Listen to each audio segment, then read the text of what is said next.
Hello guys, आप सभी लोग को भोजपुरी भाषा में स्वागत है। आपको पता चले प्रदीप पांडे चिंटू का सॉन्ग आ गया। अगर आप लोग सुनना चाहते हो तो थोड़ी देर में बताऊंगा कौन सॉन्ग आया। अगर आप लोग कोई भी न्यूज़ जानना चाहते हो तो भोजपुरी न्यूज़ भाषा चैनल को सब्सक्राइब करके बेल आइकन दबा दीजिए, क्योंकि चैनल पर आपको सबसे पहले न्यूज़ मिलता है, फटाफट न्यूज़ मिलता है। अगर आप लोग सुनना चाहते हो तो मंगोइया मीठा पान सॉन्ग का नाम है। अगर आप लोग सुनना चाहते हो तो वर्ल्ड वाइड भोजपुरी चैनल पर जाकर सुन सकते हैं। मंगोइया मीठा पान सॉन्ग का नाम है। अगर आपको कोई भी न्यूज़ जानना तो भोजपुरी न्यूज़ भाषा चैनल को लाइक कमेंट सब्सक्राइब जरूर कीजिएगा, क्योंकि चैनल पर आपको सबसे पहले न्यूज़ मिलता है, फटाफट न्यूज़ मिलता है। आपको बताया चले कि जाकर सॉन्ग सुन सकते हो ऑलरेडी भोजपुरी पर। आपको पता चले प्रमोद फिल्म का सॉन्ग आ गया।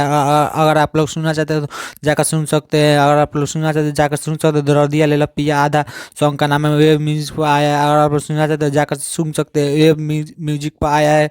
और आपको कोई भी नहीं जाना तो भोजपुरी भाषा को लाइक कमेंट सब्सक्राइब जरूर कीजिएगा, क्योंकि इस चैनल पर आपको सबसे पहले न्यूज मिलता है, फटाफट न्यूज मिलता है। अगर आप लोग सुनना चाहते हो जाकर सुन सकते हैं, वेब म्यूजिक पर आ गया सॉन्ग दरदिया ले लो पिया आधा सॉन्ग का नाम है। अगर आप लोग सुनना चाहते हो जाकर सुन सकते हैं। आपको पता चले खेसारी लाल यादव का सॉन्ग आ गया। अगर आप लोग सुनना चाहते हो तो जाकर सुन सकते हैं।